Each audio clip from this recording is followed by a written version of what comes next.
I will start by saying that this movie was just about everything that I wanted in a Spider-Man movie.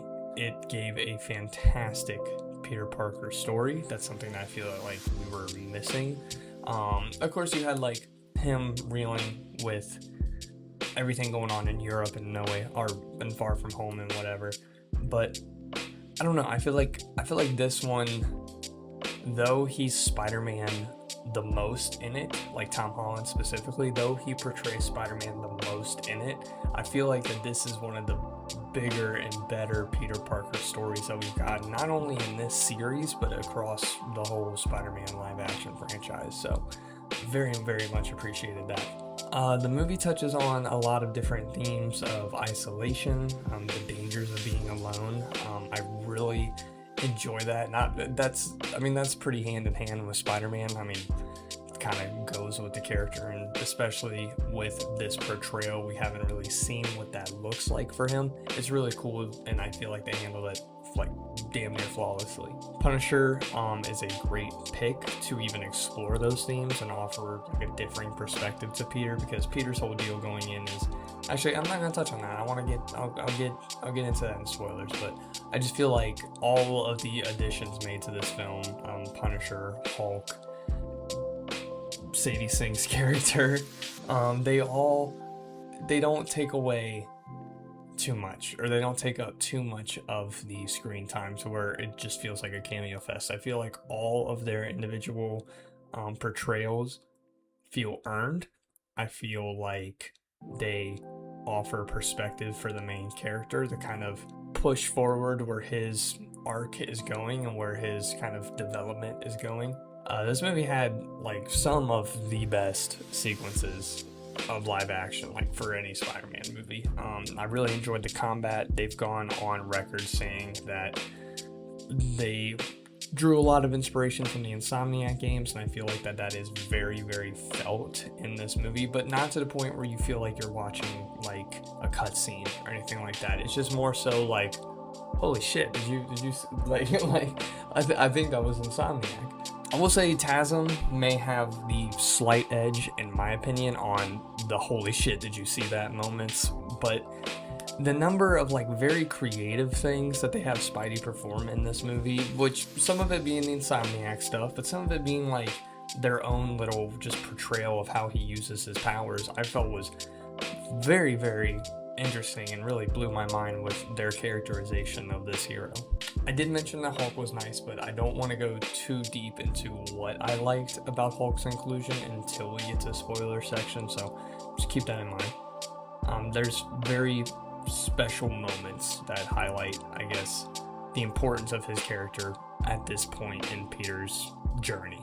And without getting into too specific of what the plot looks like, this is an excellent continuation of Peter's arc in general. I know I've touched on how all the added characters help elevate that plot and elevate his arc a little bit further, but even without them, I feel like this would be a great progression in his arc and a great just continuation for his story, and leaves me excited to where we'll find him in the next film, especially watching all four of them like damn near back to back. Like, this just feels like his Spider-Man movie. I don't know if that makes sense, but like now we finally got here. Like, it feels like we're at a destination that maybe some of us felt was coming, or felt that we deserved, or felt that we needed, but maybe even for the mass audiences or just mass Spider-Man fans, this movie feels like it was a destination, even if that wasn't its intention, if that makes sense. Like, we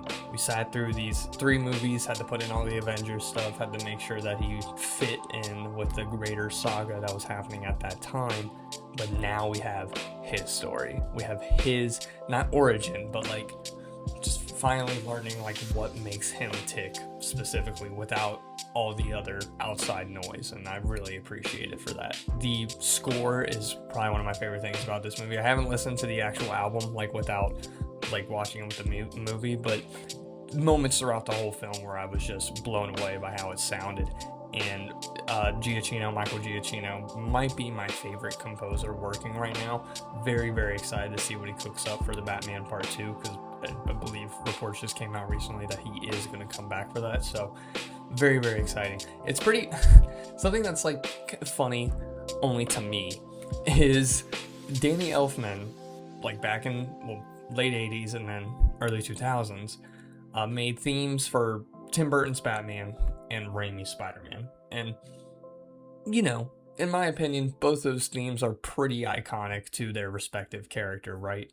And now we have a character like Michael Giacchino, who's done the scores for all of Holland's Spider-Man films and likely going to do all of Reeves' Batman films. And I don't know, I don't know what like connection that is, but like it's kind of cool. Danny Elfman's one of my goats, Giacchino's one of my goats, and they do my two goat superheroes. So that's just a cool connection. I really enjoy that fact. Overall, just to kind of like package all of my positive, happy feelings into this, as a Spider-Man fan since as long as I can remember, Spider-Man was a pivotal character in my life. He is my favorite fictional character, like ever. Like it's him.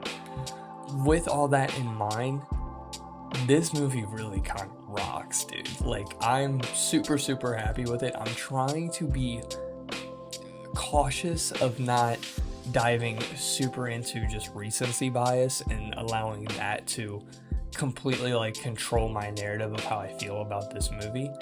But, no, I mean, it's a great suit. I love this suit. Great development with Peter. The additional characters help his arc. There's excellent action, really, really creative movements and creative things that they do with all their respective kind of super characters. And really the only like knocks that I can have to this is there's some shots, right? Like, and this is the common MCU thing.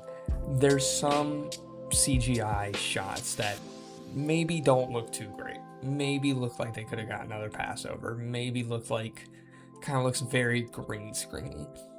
But the one that I'm thinking of in my mind, and maybe we'll get into this in spoilers, the one that I'm thinking of in my mind, everything surrounding like that sequence kind of just overshadows the fact that maybe it doesn't look the best, but all the emotion and everything packed into it really, really just makes it a great scene regardless. So I can't even almost knock it for that reason. The other thing that I've been seeing a lot online is people aren't the biggest fan of this version of Punisher. Now, I didn't watch the Punisher series. I'm not very familiar with Punisher comics. Punisher's just never really been a character that it's not that I'm not interested in him. I am actually very interested in him. I have like a military family. I think it would probably be a character that I could empathize with pretty easily, but I don't know. I've just never dived into his stuff, and I really liked his inclusion in this movie, but I've been seeing this consistent thing online that this feels like a very nerfed Punisher, and a Punisher that doesn't really fit with the ones that we've seen in the Daredevil series and in his own respective series, but I can't really knock it for that because I don't have knowledge of that, so that doesn't affect my feeling at all about it. But yeah, I think with all that being considered, I am gonna give Spider-Man Brand New Day a 9 out of 10. Like, this movie, like, since watching it, I haven't seen it a second time. I've been wanting to, I just haven't had time. There's been a ton of shit coming up this past weekend, and just really haven't had the time to go see it again, but I'm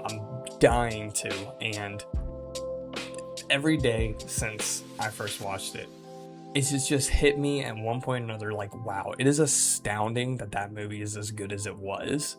Like, I can't believe it. My highest hopes going into this, I'm pretty sure I said this on record somewhere, I don't know, I forget what I say. It could be of the exact quality of TASM 2, both in storytelling and visual, and I probably would have left happy. Even if it's not the best written story, which I don't think TASM 2 is, there's a lot of issues that I have with that story, but it looks as good as that movie does, I was probably going to be alright. Like, I was probably going to be like, cool, we got another Spider-Man movie, like, whatever. Like, you know, like, but this isn't that. This is so much more than that. And, like, there's so much, it's a great story and great visuals, and I'm very, very astounded that we got a movie as good as this. So